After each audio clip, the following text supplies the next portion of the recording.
Hi guys, I'm Adam Wilborn from WhatCulture. And I'm Andy Murray from WhatCulture, and coming up today, we are going to tell you all about Retribution getting buried on WWE Raw. And on top of that, yes, AJ Styles does indeed have a new bodyguard.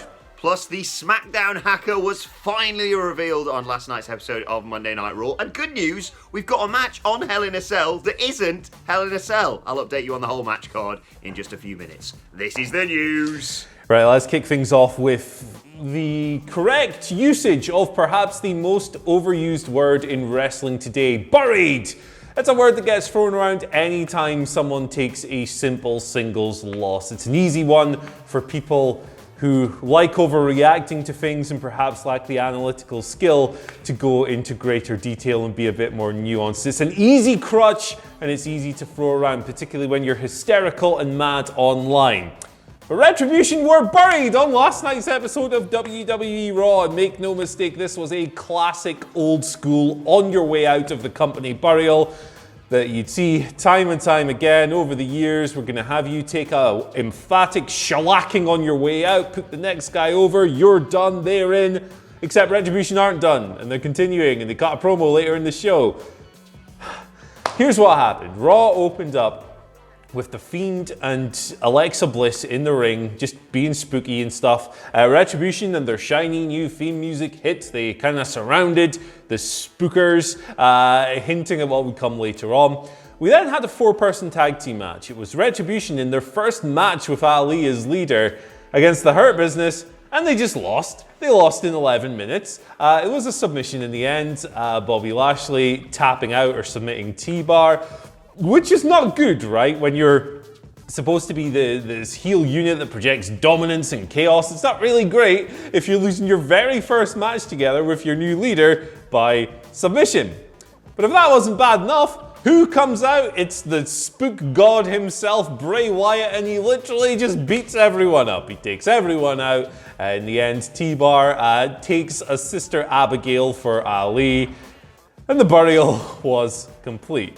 I mean, from start to finish, Retribution has kind of been like, well, this is how not to book a heel stable with any level of credibility. And in recent weeks, we've had Ali coming out as the leader. You might think, okay, well, whatever I think of the stable so far, this is at least progress. I like Ali, he's good, maybe they'll do something cool.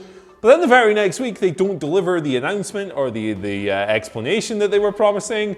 They just forget about it. They don't put the guys on TV at all. Mercedes Martinez is removed for some reason. And then last night, they have them beat, and then they get beaten up by the Murder Clowns. So, Adam Wilborn, have you got your shovel there, brother? It was just astonishing what they did with them last night. I could not believe what I was watching. Yeah, like you say, it's almost as though the moment they installed Mustafa Ali as leader, they just went, bored of this now.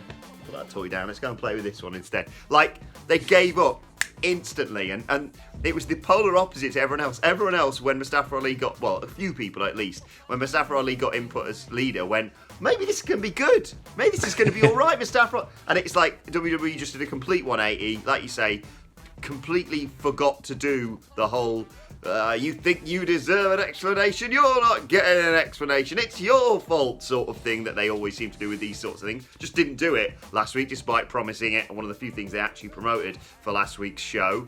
And then, yeah, they got lost by submission and then just got destroyed by The Fiend. Yeah. Wow. And then, later on, as we seg seamlessly into the second story, Mustafa Ali went, oh yeah, you know that whole SmackDown hacker thing from a while back? You know that one, me? Yes, the SmackDown hacker has been revealed. It's who we all thought it was going to be, Mustafa Ali. But it was done in the most, nonchalant way, in just a backstage promo with no, I know WWE tends to go OTT with these sorts of things, but it'd be nice just to be, shown clips of the things that he revealed or the stuff that he hacked into or whatever. He just went, no, I did it because you bloody bastards, WWE, so I did it.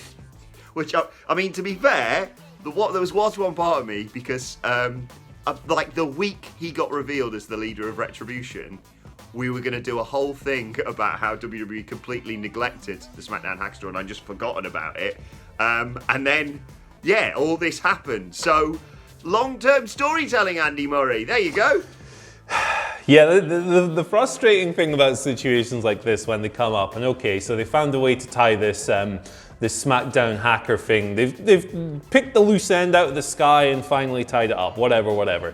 But the frustrating about things like this when they happen is that you will legitimately have people telling you that this is great long-term storytelling purely because the last development was like 6 months ago or whatever, not taking into account the whole babyface return for Mustafa Ali on Raw and working valiantly for several months between all of this, and the fact that WWE just blatantly decided, just get rid of this storyline, don't need this for now. Oh, what's that? Mustafa Ali's the Retribution leader. Yeah, we can paint this as something genius all along. It's a classic case of people doing WWE's work for them. I'm ultimately glad that we don't have that friend dangling around anymore and whatever. We can finally put the hacker stuff to rest. We can stop debating it and all that stuff. But, you know, the hacker storyline was as ineffective as Retribution has been so far. So I guess the whole thing kind of makes sense. Surely, by the way, it was really easy to book last night's Raw. We talked about this, myself and Hamlet, on the Raw previews, available as a podcast right now. We'll be reviewing Raw later on, WhatCulture Wrestling, wherever you get your podcast from. You have Retribution come in and destroy that Keith Lee Braun Strowman match, which was crap and was just getting kicked in the dick, both wrestlers being low blow, but also it felt like getting kicked in the dick whilst watching it. Have them ruin that match, which protects them and still makes them look strong because they destroy these two big hosses. And then you can have The Fiend do his weird Firefly Funhouse bollocks, and then that's kept separate. Astonishing. Please tell me, Andy, about the one good thing from last night's show. Big George. Yes! Big George. Big George! We reported yesterday a report from Fightful Select stating that WWE were considering putting Jordan Omogbehin. I'm terrible at pronouncing these things, that's why I've given you both options. He was going to be linked up with AJ Styles. There was talk that he was going to be the manager, the bodyguard, and that came into play last night. AJ just came out with Big George by his side. Big man was looking all imposing. AJ cut a trash-talking promo from the safety of this guy's colossal shadow that he casts all over the world because he's like 90 feet tall. AJ has a match with Matt Riddle after that. Jordan doesn't get directly involved. He doesn't put hands on Matt Riddle, is what I mean there, but he kind of walks up to him and clenches a fist like, I'm gonna get you. Riddle goes back in the ring and immediately loses via Styles Clash. So it came into play. We don't need to break this apart too much. We spoke about it in great detail yesterday, but glad to see the big man get a new big role after the collapse of Raw Underground. He is massive, and he looked like a completely, like maybe 3 times AJ's body mass when he was standing beside him. It was awesome. Do you know what he reminded me of? The Big Ninja. I wonder what he's up to nowadays. I love Big George. We've talked about it for quite some time. Ever since I remember doing a report, I think maybe last year, about him when he was just working a house show development on the sort of development on the Largo loop, basically. And just a shot of him in a ring with, as AJ Styles was, people just like barely up to his nipples, like when they were standing opposite him, him just lobbing and left and right. I mean, he almost didn't leave the ring, did he, yesterday? The referee was like, please leave the ring, I've got to do my job. But yeah, so excited to see what they do with him. Obviously, it seems like it's inevitable he's going to turn on AJ Styles, and that's going to be a match. And AJ Styles is going to sell wonderfully for him. He's going to fly through the air, but really excited to see what they do with this. And very quickly, seeing as we talked about this yesterday and we've got a bit of a gap, can I just use this moment, Andy Murray, to say, what the are they doing with Peyton Royce? They've gone, you know what we need to do? We've got to refresh the whole thing. Right, we'll split the Iconics up. Okay, we'll put Billie Kay on SmackDown. Oh, bollocks. What are we going to do with Peyton Royce now? Let's put her in a wacky odd couple tag team with Lacey Evans like we haven't had a million of them in the last month or so. She gets put off by Lacey taking off her skirt. What are they doing? It's not good. It's not good. Anyway, Elias. I need a minute. Because, anyway. Really? You gotta be joking me. Okay, right, let's update you on the Hell in a Cell card. There's already 3 Hell in a Cell matches that was already on there, that being Universal title I Quit match, the WWE Championship match, and of course the SmackDown Women's Championship, Sasha and Bayley taking place inside Hell in a Cell. And now Elias versus Jeff Hardy has been added after last night's epic Elias rock concert was ruined by Jeff Hardy just playing a bit, slashing some guitar. I don't know. I can't play any musical instruments, I've got to be honest. Triangle's my forte. But yeah, Elias versus Jeff Hardy. That's going to be fun, I suppose. Questions. Okay, let's move on to your Twitter questions at WhatCulture WWE. Of course, if you want to get in touch with us. First question today comes from Big Joe83, who says, I'm not a big fan of the Shorty G gimmick, as like a lot of things WWE does, it underutilizes Gable's potential. Do you think he should be repackaged as a disciple of Seth Rollins? And who else would thrive under Rollins currently? Yeah, it's a pretty logical idea, because that gimmick is kind of similar to the Dark Order in AEW, about scooping up people who are down on their luck and indoctrinating them a little bit and so forth, and bringing them under the wing. My question would be, are we still invested in the Seth Rollins bit? Are we still buying into the Messiah gimmick? I've kind of lost my investment in it a little bit. I feel like the gimmick's kind of jumped the shark, perhaps, and it's not quite as effective as it used to be. So subjectively, I think if you're still invested in this, someone like Chad Gable would be a great person to throw under his wing and so forth. And it would get Chad on TV more often, which is good because he's awesome. But I don't know, if you feel like that gimmick has outlived its use like I have, I just kind of want to see something new. Yeah, I agree. I think we've already also seen someone be a part of the group and then split away and feud with Rollins a little bit, and that seems set to continue on Friday Night SmackDown. So I just have Gable become Chad Gable again, because Shorty G is terrible, and just have him keep bubbling under, and then as and when you need him, he'd be a perfect B-level pay-per-view challenger for the Tribal Chief. He's gonna get murdered. They're all going to get murdered. No one should ever take the title off Roman Reigns, in my opinion, right now. But imagine if he just, like they did with bloody Jinder, if they just went, you know what, land of opportunity, anyone could do this. We're just going to put loads of people in a big match, whether it's a Battle Royal, Fatal 5-Way, or whatever it may be, and whoever wins that will get a title shot, and then just have him be that, and then put in a really good display, but get murdered by Roman Reigns, because he's the best thing about WWE right now. Second question today comes from the Slime Lord on Twitter, who says, much love, first and foremost, huge fan. I start my day with you guys every morning. Thank you very much.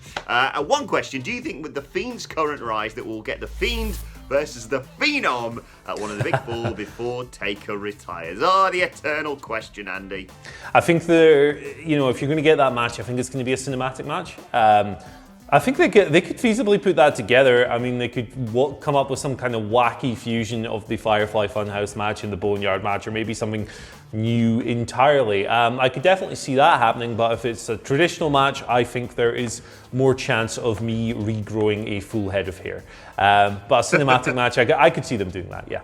Yeah, absolutely. Final question today comes from Mark Sol, who says, morning guys, thoughts on AEW doing a Money in the Bank style match? I know they did the chip, but the unpredictability of a cash-in with someone like MJF or Mr. Brody Lee would be great and could last a while. And Mark also attaches a photo of 2 very good boys with this. But what do you reckon? AEW's own version of Money in the Bank? Gift from the gods? Whatever you want to call it. Feast or fight, as our editor Ben Roy suggested. What do you reckon? I think they would do a very good job of it, and I've always been in favour of, if it's a good idea, steal it, man. Like, who cares? It's pro wrestling, that's what happens. But I would prefer them not to go down that route at the moment. I think that the title scene is well booked enough, and it doesn't need that level of unpredictability.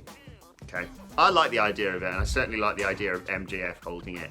Whether it be, I don't know, I do like the idea of it being a ring he wears around, but they've already sort of done that gimmick, but who knows? Let us know how you think that would work, and who you think it'd be good to hold it. Imagine if, no, don't say Marco Stunt, that's WWE booking. Jungle Boy held it, for example. That'd be really exciting as well. Let's move on to today's, and finally, shout out to Sal, Evil Dr. Fish on Twitter, who informed us of WWE's gimmick infringement, basically. If you're wondering where they got the idea for El Gran Gordo, and we all know what the translation of that is, possibly from, thank you to Sal, who sent us this Sonic X comic book, I believe, with a sign in the crowd even, alongside Hombre Gordo, and Sonic You Can't Win.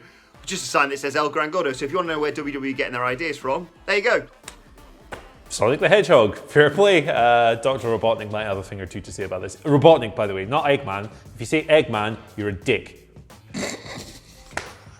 It's a weird hill to die on, but okay, I'm with you there, brother. Let us know your thoughts on that and all today's news stories in the comment section below. Don't forget to like, share, and subscribe. And subscribe to What Culture Wrestling on either iTunes, Spotify, wherever you get your podcasts from, for daily wrestling podcasts, including...